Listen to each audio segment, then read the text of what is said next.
pretend podcasting isn't boring.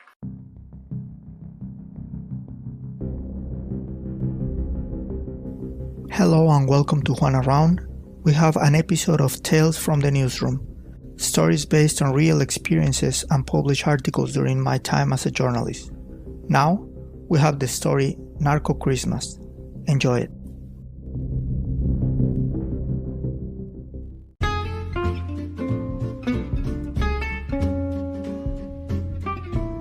But first remember, Anchor is the easiest way to make a podcast. It is free, has everything you need to record and edit audio using your smartphone or computer. You can even make money through ads. With one click, your content goes to Spotify, Google Podcast, Apple Podcast, and many other platforms. So download the Anchor app or go to anchor.fm. That is ANCHOR.FM and start today. Now, let's turn around to our chat.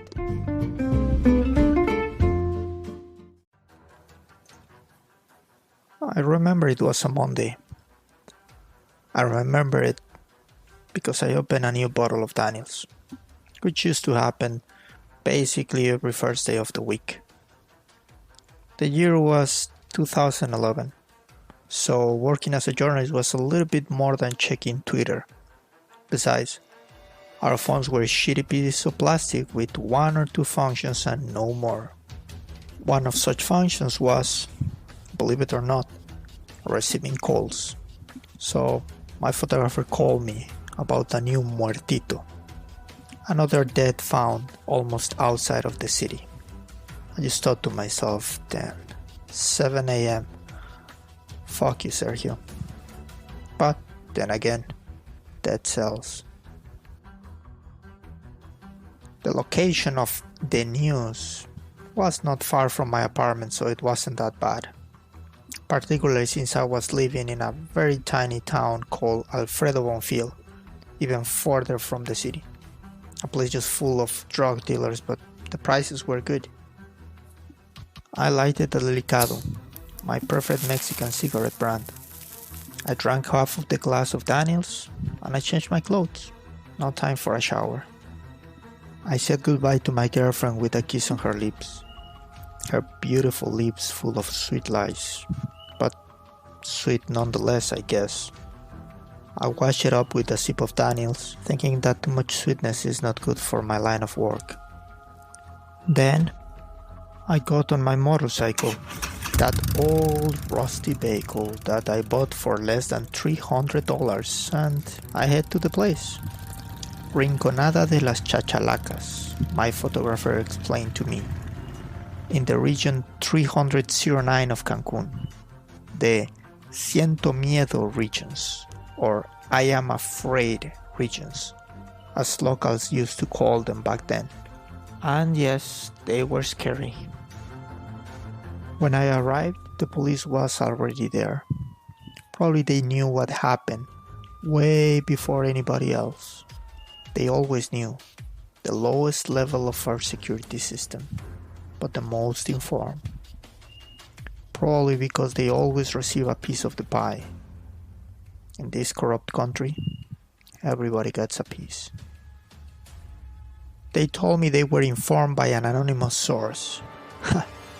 We knew that already. We were always listening to their radio frequency. What they communicated, we knew it. That is how my photographer found out about these muertitos. Apparently there were two of them now. The officers were placed in a 50 meters perimeter around the old Dodge Ram. 1500 I think was the model.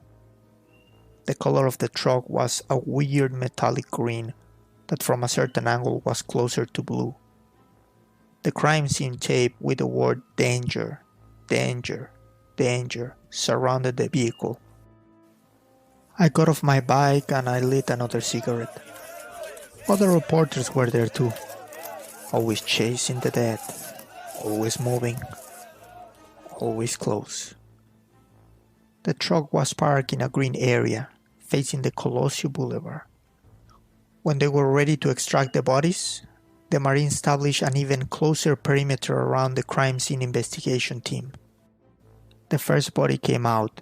It was Alfredo Arciga, The other, right away, Jose Diego Moran. They were missing people. I guess they were found after all, and it is a relief. Even finding them dead is better than not knowing what happened to them. How did I know their names so fast? Sources. The same sources that told me that everything started days ago. A woman named Juana Maria Núñez went to the police to report her husband, Alfredo, as missing. She did not see him since the last Saturday, 2 days ago. During her visit to the police station, she also explained that her husband used to receive threats constantly and he was being extorted. My source also told me that both deceased were car salesmen. They used to sell the old cars in Avenida Chacmol. That explained why the truck had two signs, one in front and one in the back, with a phone number. That green rusty truck was for sale. I lit another cigarette and I started to talk with the forensic doctors in charge of checking the bodies. They told me that Diego received a clean headshot in his left side. Probably he did not feel a thing. Most likely, he was killed first, without any warning. Alfredo's story was different. Most likely he heard how Diego was killed and realized that it was the end, and he tried to escape it.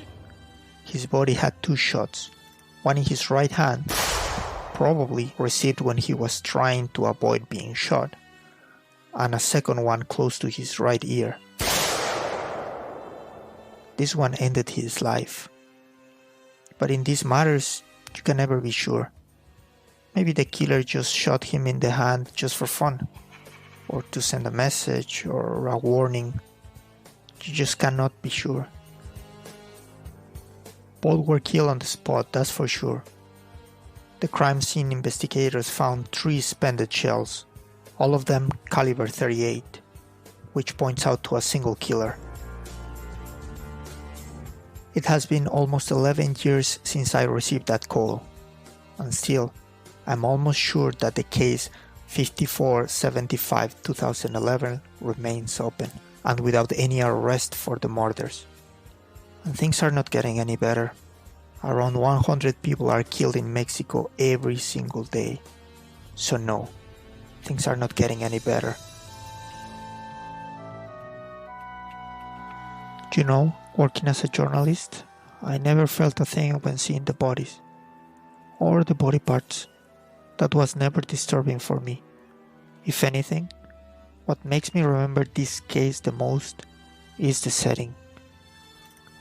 You see, the truck was right in front of our primary school, Colegio Mérida. I remember the kids gathering in front of the fence, telling me that they took advantage of the recess to check what was going on. Not a piece of fear in them. Not even when they saw the bodies coming out from the truck.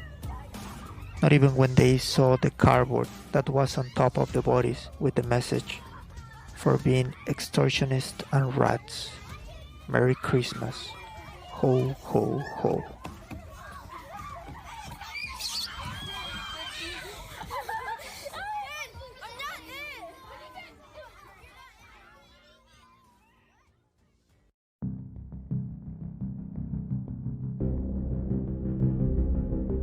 Well, I hope you liked the episode of today, and let me know if you want to hear more content like this one.